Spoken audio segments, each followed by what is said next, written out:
اپنی کردار کو ظاہر کرتا ہے، وعدہ کرتا ہے کہ میں ایسے کام کروں گا ویسے کام کروں گا۔ اسی طرح جب یزید جب تک تخت پر نہ آیا تھا، یزید جب تک حکومت کے اقتدار پر نہ آیا تھا، جب تک تو یزید ایک مومن مسلمان بن کر ہوا کرتا، لیکن جب اسے تخت ملا، جب اسے اقتدار ملا، جب اسے فوج کی طاقت ملی، جب اسے سیاسی طاقت ملی، جب اسے دنیا کی دولت ملی، جب اسے دنیا کی عزت ملی، جب اسے دنیا کی شہرت ملی، جب اسے دنیا کی عزت و شہرت ملی، تب اس نے اپنا نقاب کو بے نقاب ہوا، تب اس کا اصل پردہ سامنے آیا۔ وہ یزید، اس یزید نے دنیا کی جان و عظمت کو پا لی، لیکن اس یزید کی نظر اس نفس قدسیہ پر گئی، اس نے حضرت عبداللہ ابن عمر پر نظر ڈالی، اس نے حضرت عبداللہ ابن عباس پر نظر ڈالی، اس نے حضرت عبداللہ ابن زبیر پر نظر ڈالی، اس نے حضرت امام حسین پر نظر ڈالی، اس نے حضرت ابن باقر پر نظر ڈالی، اس نے حضرت عبدالرحمن ابن باقر پر نظر ڈالی، اور ان جتنے بھی اہل بیت اطہار تھے ان سے کہنے لگا یہ خود یزید مسلمان تھا، لیکن اور حضرت امام حسین بھی مومن مسلمان تھے، لیکن جب یہ یزید تخت و اقتدار کے پاور میں آیا تو اس یزید نے اہل بیت اطہار سے کہا کہ یہ مجھ پر تعریف کرے، اس میں یہ خواہش پیدا ہوئی کہ یہ اہل بیت اطہار میرے کہنے کے مطابق زندگی گزاری۔ یزید شراب پینا شروع کر دیا تھا، یزید کے اس بات چاہنے والے شراب پیتے تھے، حج کے سفر میں شراب پینا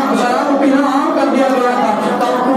کعبے کے طواف میں بدنظریاں قائم ہو گئی تھی، بدنظریاں قائم ہو گئی تھی، قرآن کے مفہوم کو بدلا جا رہا تھا، قرآن کی آیتوں کو بدلا جا رہا تھا، ان لوگوں اپنے مقاصد کے تحت جو آیت کی تفسیر تھی وہ تفسیر کری جا رہی تھی، امام حسین یہ ساری معلومات سے تھے، بات کی طرف توجہ دیں، سارے واقعات سے وہ جانتے تھے، تو اس لیے حضرت امام حسین نے اس یزید کی بیعت نہیں کی۔ یہ یزید نے مدینے کے جو گورنر تھے، خالد بن ولید نہیں، مدینے کا جو گورنر تھا اس کا نام تھا ولید۔ ایک جیسے حکومت ہوتی ہے، جیسے پرائم منسٹر ہے انڈیا کا، تو اس کے نیچے سی ایم ہوتے ہیں، تو ویسے حکومت کا جو بادشاہ تھا اس کے نیچے گورنر ہوتے ہیں، تو مدینہ ایک علاقہ تھا، تو مدینے کا گورنر تھا ولید، تو وزیر نے اپنے گورنر ولید کو خط لکھا کہ اہل بیت اطہار فلاں کو خط لکھی بیعت کرواؤ مجھ پر، اپنے ہاتھ پر بیعت کرواؤ تاکہ یہ لوگ مجھے مانے۔ یہ خط جب ولید کے پاس پہنچا تو ولید نے حضرت امام حسین کو بلایا۔ یہاں ولید کی شرافت کا پتہ چلتا ہے کہ یہ کیسے مسلمان ہے۔ ایک صحابہ حضرت جابر، وہ بہت بزرگ ہو گئے تھے اس عمر میں، جب یزید نے ولید کے پاس خط بھیجا تو حضرت جابر تو اپنے گھر میں آرام فرما رہے تھے، تو اہل بیت اطہار میں سے ہے امام زین العابدین۔ امام زین العابدین جب مدینہ کی گلیوں میں روانہ ہوئے گھومنے، تب امام زین العابدین نے لوگوں سے پوچھا کہ حضرت جابر کہاں ہے، حضرت جابر کا گھر کہاں ہے، میں ان سے ملنا چاہتا ہوں۔ تو لوگوں نے کہا کہ وہیں آگے تھوڑا حضرت جابر کا گھر ہے۔ تو جب یہ بات حضرت جابر کے پاس پہنچی کہ امام زین العابدین تم سے ملنے آئے ہیں، تو حضرت جابر نے خبر پہنچانے والے سے ایک دم زور و جلال میں آ کر انہوں نے کہا حضرات کا دھیان دیں، حضرات ذکر و سولائے کربلا ہو رہا ہے، نعرہ لگانے سے محبت نہیں ظاہر ہوتی، اور رسول اللہ صلی اللہ علیہ وسلم اہل بیت اطہار کی سنت پر عمل کرنے سے جنت ملتی ہے، نماز پڑھنے سے جنت نہیں ملتی، تو اہل بیت اطہار کی محبت کرنا ضروری ہے۔ صرف نعرہ لگانا اہل بیت اطہار کی محبت نہیں ہوتی، بلکہ ان کے ذکر و اذکار کو سن کر اپنے دلوں میں محبت پیدا کرنا محبت ہے، اور ان کی سنتوں پر عمل کرنا۔ تو میری بات پر دھیان دے، بھلے مجھ کو علم نہیں ہے، لیکن جتنے علم ہے، جتنا میں نے آج سیکھا اور پہلے میں نے جتنا سیکھا، ان سارے واقعات کو آپ کے سامنے پیش کرنا چاہتا ہوں۔ بات پر دھیان دے، بے فضول کی باتوں پر دھیان نہ دے۔ تو جب امام حسین کو تو حضرت جابر نے جو حضور صلی اللہ علیہ وسلم کے بزرگ صحابی ہیں، آپ کے سامنے کسی بھی مقصد کی کوئی تقریر کر کے کوئی فائدہ نہیں ہے۔ چند حضرات سن رہے ہیں، انہیں خاموشی سے سننے دیں، جس کو تقریر نہ سننی ہو وہ باہر چلا جائے، کوئی پریشانی نہ ہے۔ تو حضرت جابر اس خبر پہنچانے والے سے زور و جلال میں آ کر کہتے ہیں کہ تمہاری ہمت کیسے ہوئی امام زین العابدین کو میرے گھر پہ لانے کی؟ امام زین العابدین اہل بیت اطہار ہے، امام زین العابدین رسول اللہ صلی اللہ علیہ وسلم کی آل ہے، اور اس ان کی آل کو تم نے میرے گھر پہ ملنے کے لیے بلایا، یہ تو ہو ہی نہیں سکتا۔ تو امام حضرت جابر نے جو حضور صلی اللہ علیہ وسلم کے صحابی ہیں، جو اس وقت ان کی آنکھوں میں بینائی نہیں تھی، وہ اتنے ضعیف ہو گئے تھے کہ چل نہیں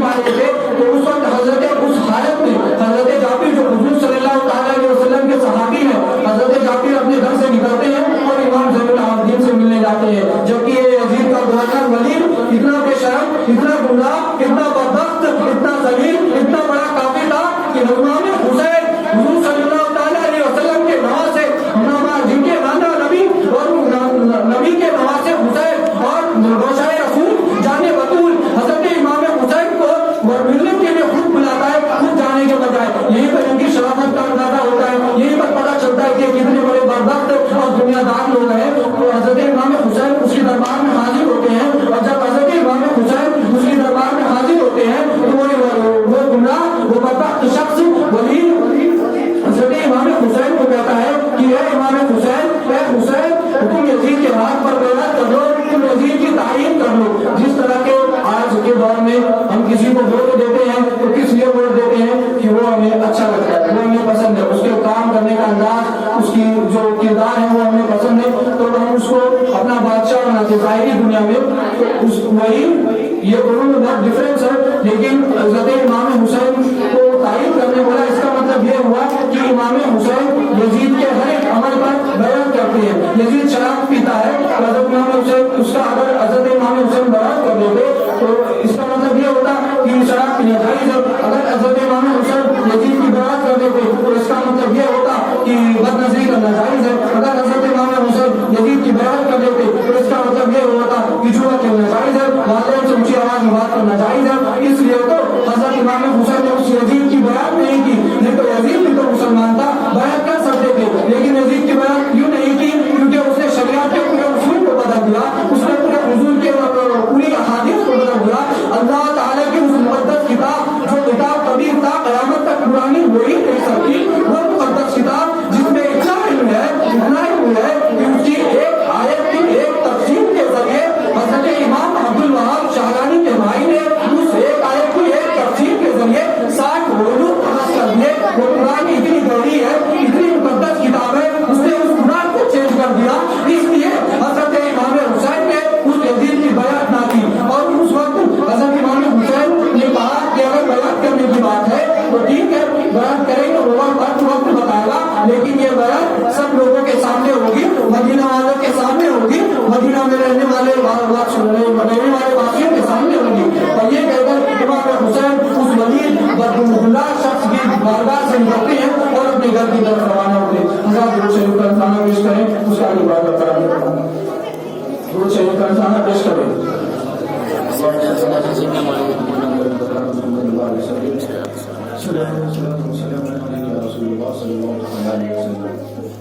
حضرات خاموشی اختیار کریں، ذکر و شہداء کربلا ہو رہا ہے۔ ایسی ایک اللہ تعالیٰ اپنی رحمت و ایمان کی بارش کرتا ہے، فرشتے ایسی مجالس کا معائنہ کرتے ہیں، اور ایسی مجالس کا معائنہ کر کے اللہ تبارک و تعالیٰ میں ان کی بارگاہ میں داخل ہوتے ہیں اور کہتے ہیں کہ اے اللہ، آج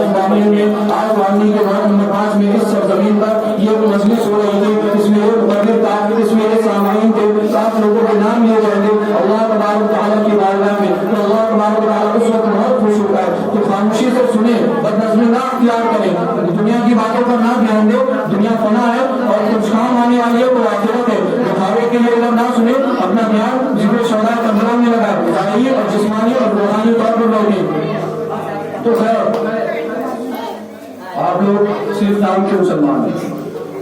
آپ نمازی ہیں، مسجد میں نماز پڑھنے آتے ہیں اور آج آئے ہیں ذکر شہداء کربلا سننے، تو آپ کا دھیان بھی نہیں ہے ذکر شہداء کربلا کی طرف، دھیان دیں۔ تو جب حضرت امام حسین اس ولید کی بارگاہ سے نکلتے ہیں، اس ولید کے دربار سے نکلتے ہیں تو اپنے گھر کی طرف روانہ ہوتے ہیں، دوپہر کا وقت ہوتا ہے۔ تو جب حضرت امام حسین اپنے گھر پر جاتے ہیں تو گھر پر بیٹھ کر سب لوگوں کو اکٹھا کرتے ہیں۔ حضرت شہر بانو جب مدینہ آئیں تو حضور صلی اللہ علیہ وسلم کی بہو بن گئی وہ، اور پھر حضرت ام کلثوم، حضرت سکینہ، حضرت سیدنا حضرت فاطمہ